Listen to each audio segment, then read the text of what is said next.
Hey everybody, welcome back to my channel. Like usual, it's been way too long. I just got back recently from Sweden and Finland, and of course I had to hit the record shops because the Nordics are my favorite place in the world for music, anymore anyway, since the 80s ended, early 90s. And I want to move over there so badly because, there's so much metal, hockey, and, just it's more my thing. I don't like small town America at all. But that's beside the point. And I'm going to show what I picked up. Being an 80s hard rock guy, it's mostly hard rock stuff. So there's maybe one metal album, like heavy metal album. And it's not even that heavy. So let's get down to it. And I'm going to talk about the prices, the places I went, and everything else along the way. I started off in Stockholm. And I might as well get these out first. Let's make it easier. And I stopped at a record store called Sound Pollution. It's probably one of two record stores in Stockholm that is predominantly hard rock and metal. And they're all new. That's the problem. I mean, I like to find rare shit, but it's cool to have new records, especially the ones that are not released really over in the States. So I'll get to that in a second. And, I'll just start off there. Makes it easier. First up, this is by a reissue by No Remorse. No Remorse is a great label for reissues and even first-time vinyl pressings.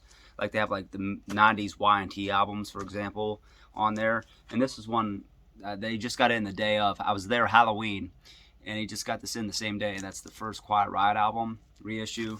Obviously, I don't have the original because it's worth like $400. But it comes with a poster, a booklet, and everything else. And they also did the second one, which is better, has like slick black Cadillac on it. And but that's the only one they had. It's not a great album at all. It's pretty amateur, very amateur actually. But it's cool to hear a 21-year-old Randy Rhoads and a young Kevin DeBrow on it. So I only got 3 records. The second one, I didn't even know they put this out, and they Sound Pollution even issues their own records. That's the logo right there. And this is the Gemini 5, first album, Babylon Rockets. And just a couple days ago, the second album, Black Anthem, was released in Sweden. And I got this album when it first came out when I was in high school, 23, like almost 20 years ago. And it's a shitty, stupid like anime cover, but it's a good sleaze glam metal album. They did a cover of You Spin Me Right Round. I don't know anybody that knows them, at least where I live. I mean, if you follow like the bands from the mid 2000s from Sweden, Crazy Looks, Crash Diet, Gemini 5 were among those. The second album is more like gothy, so I don't know if you would like that one if you like glam, but that's definitely their glam album. And I picked this up just because I haven't heard anything new from them in a while. And that was the new Hardcore Superstar album. Abracadabra it's called, even though it doesn't have it listed. It's okay. It's not like Beg for It or, the self-titled one that came out like 15 plus years ago. The title track's good. Catch Me If You Can, and the other single they released, Dreams in Red's also good. It's not a bad album, but, it's not great or anything. But I just wanted to get it because I haven't picked one up for a while. And then the next one, let's see if I have these in order. I do not have them in order. Great. Okay, the next one I went to Helsinki, and I went to the Record Shop X. It's called Lavi Kappa Ox or something like that. Fucking Finnish is so difficult to figure out. I didn't even try, but it's like the FYE of Finland. There's 8 locations, 2 in Helsinki. And other places in Finland too. So start off, I found this, and I've always wanted this album, even though I never had it on vinyl until now. That's Swallow This Live, the live Poison album with the new tracks like So Tell Me Why, and what else is on there? Souls on Fire, Only Time Will Tell, that's another good one. And, like 5 or 6 classic live albums, or live songs. So everybody knows that one pretty much. This is the only really heavy metal album. It's not even that heavy. It's Wrathchild America. I have a copy already, but the back is all like torn really bad. So I got this for $18. $18. Actually, this was on the other album or other record store. I'll Oh well, fuck it. It's not in order. But it was 18 bucks. I'm like, what the fuck? That's another reason I love Europe. It's like a lot of great metal albums. If you even look on Discogs, all the good like late 80s, early 90s expensive pressings or rare pressings, they're all fucking sellers in Europe because that's where it's more common. So that's the good thing of going to Europe, and especially like the northern part of Europe where metal is like really popular. You can find these deals, and it's like flawless condition. 18 bucks climbing the walls. I still want 3D. I can't find it anywhere. It's hard to find. This is the most expensive one I found. This is in Helsinki. And that's the Lynch Mob 92 album, self-titled. They have a rare. What's cool about the Record Shop X, which I also got the Sentence box set. If you saw my video on the Sentence box set, that came from them. They issued it. So they have a section as soon as you walk in there it has rare. So my ass booked it right there because even though it costs money, I always want to buy something that I haven't had before to increase my collection. And if I do move abroad, I'll have to take those expensive records with me because the other ones I can get anywhere. And this album, I actually think Robert Mason fits really well with Lynch Mob, not so much with Warrant, just because I'm kind of biased because I think Jani Lane was Warrant, and I mean Robert Mason does okay, but he does a lot better in Lynch Mob. I mean, Tangled in the Web was the single they released, but Dream Until Tomorrow is my favorite Lynch Mob song. It's off this album. It's a great track. Heaven Can Wait's another good one. Tangled in the Web is pretty good. Also, The Secret to end the album. So yeah, it's definitely more melodic than the first album. And Robert Mason's kind of like the Blaze Bayley of hard rock, 80s hard rock metal. I mean, Blaze if you hear his voice, but he's like the faceless singer for hire, kind of. And I much prefer, well, I don't know. I do like the X Factor and the other album. It's not the worst album like a lot of people think, but I don't know. But that's my point, is like Robert Mason's kind of like the singer for hire, and of course it was only one album they did with him. I hope he would come back with Lynch Mob if Warrant takes a break or something. Next up is a Japanese pressing of Madison, Best in Show. This is a Swedish band that had 2 albums in the mid to late 80s. They're hard to explain. They're kind of like AOR, hard rock, it's like a AOR / hard rock album. You could tell it's glammy. They look glammy, but they're not like Poison style glam. They're more like, how to explain it? It's like Europe, because it's Swedish, and the glam Europe sound meets, I don't know who else could it be? Like, I don't know. It's not like traditional glam, but it's glam, I guess. But the singer sings higher pitched, and it's like AOR-ish glam, and they only had 2 albums. Oh Rendezvous, I think, was released as a single. Shine is another good song off the album. And yeah, it's not bad, but I saw it's Japanese pressing. It was $30. I'm like, I'm not passing this up because you don't see it very often. You don't even see this album at all, this band. They only have 2 records. But over there, like I said, it's a Swedish band. It's more common, so I picked it up. And I think that's all for, besides the Wrathchild, I put them in the wrong order. I went to Tampere for the Global Series games because I'm a huge hockey nut. That's why I went. I usually go by myself. And I didn't take any videos to add to my channel because I was with a group, and I always travel alone. So next time I travel alone, I'll add some more videos, different, to show people where I'm at and, just talk about it. Maybe video shorts or whatever. It's a lot easier. And this small record store in Tampere, which I went to the Record Shop X, and it was All Saints Day. It was closed. I'm like, son of a bitch. Then I went to another one. It was closed. And this one I can't pronounce because it's a long-ass Finnish name. I found it, and it's a small record shop owned by a guy. And his prices were ridiculous. I'll show like the $18 Wrathchild America. And here we go. This one is always worth good money in the U.S., like 75 to like 120, 130 bucks.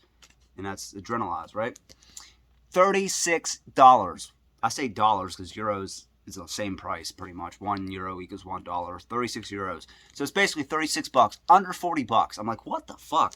And he told me they are, more common in Europe, so that's another plus because America doesn't have any good fucking music anymore, and everybody that had the good shit is still in Europe. So Yeah, but everybody, Let's Get Rock from Encino Man, one of my favorite movies. Heaven Is, this, Tear It Down, Stand Up, Kick Love into Motion. Everybody knows that album.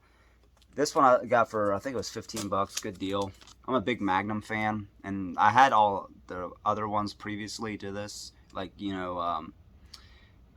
Wings of Heaven, on a Storyteller's Night. So I picked this one up. This is from 90, I think, and it has like Rocking Chair, Mama. It's not their best album, but I always wanted to get it. Heartbroken, Busted. Magnum is definitely a seriously underrated band, and they have a lot of albums out. I just haven't listened to a lot of them recently. But you can't go wrong with Magnum, really. This one here, I haven't saw. I can't speak English for shit, so maybe it'll be better if I did live over there. I was like, this has to be a bootleg, which it is, and I've never seen it, whatever. Breaking the Chain, well, what is it? We'll Break the Chains. It's a radio broadcast of a Cinderella concert in 1986, I think, or 87, and like, I have a few of these, like the Alice Cooper radio broadcast sounds pretty good. The Overkill one I have, it was just a bootleg live album. It sounds like shit. But this one is like in between. There's a couple songs that's like, but there's other songs that sound pretty good for, a bootleg radio broadcast. But it has, mostly stuff from Night Songs, like Once Around the Ride, Somebody Save Me, Night Songs, Push Push. So it was in between Night Songs and Long Cold Winter. So it's not a bad track listing. Night Songs being my second favorite by Cinderella. Long Cold Winter is my favorite. Gotta have my coffee. And here's another great price. Here's one a lot of people bid pretty good money for, or pay to get money for this one. I can't even speak for shit now. 3 Sides to Every Story by Extreme. This to me is an underrated album. The problem with this album is it's very, there's a lot of good songs. There's not a lot of hit songs on this album, and it's a lot of long, drawn out songs. Like, it's not bad, but it's actually probably my second favorite Extreme album, but it's just, there's a lot of, they're not filler, but I don't know how to explain it really, but it's like broken up into 3 different sections, like ballads, political songs, all that shit. Rest in Peace was a single released. Cupid's Dead is another single, had like the horns and shit, which is a good song. Stop the World, good ballad. Tragic Comic is a pretty good song. Am I Ever Gonna Change? Yeah, so there's a lot of, this is how I explain, how would I explain this? It's like Tesla's albums. Like, after the first couple albums, they sold well. Like, this album didn't sell too badly, but I mean, Tesla had all their albums in the top 40, even up to the new one. But they don't really have any hit singles, like radio-wise, but their albums sold well. This is sort of like the same thing of those albums. There's a lot of songs that are good on here, but there's not a lot of, remembering, or songs that people remember very well. Cupid's Dead is probably the most, that and Rest in Peace is probably the 2 that's the most popular off the album. And lastly, I've never seen this one. I have it on CD, and I just happened to look through the metal section, and voila, Wild Horses Bareback has James Kotak on drums. And I don't know who else is on the album, but they only had this album, and then they released another album like 15 years later or something. And it has some good songs on it. Cool Me Down, the opener. The River song is probably my favorite off this album. New York City Heartbreaker. Matter of the Heart's another good ballad. I haven't listened to this album forever. I gotta put it on, I think, later. But it's been a while since I listened to the CD, and it's one of those albums, like typical hair metal sound that, of course, sounded like a billion other albums at the time. So I like it because that's what I listen to mostly, but it's just not, it's not very memorable either. Kind of like 3 Sides to Every Story, except less, if that makes sense. It's a good album, it's a good sound, but there's no hits record here, and band pretty much came and went. But couldn't believe I found this one. It was only $50, and most of the one I think I see online is like, I don't know, $90 or something right now, or it's a lot more than what I paid. So yeah, if you have a chance, I highly recommend going to a metal country like Finland, Sweden, Denmark, Germany, whatever. If you like metal and hard rock, go there.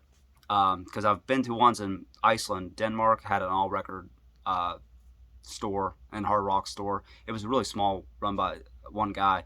The Sound Pollution one was a little bit bigger, and it was run by I think one or two guys too. It was only one guy working there, so I assume it's one guy.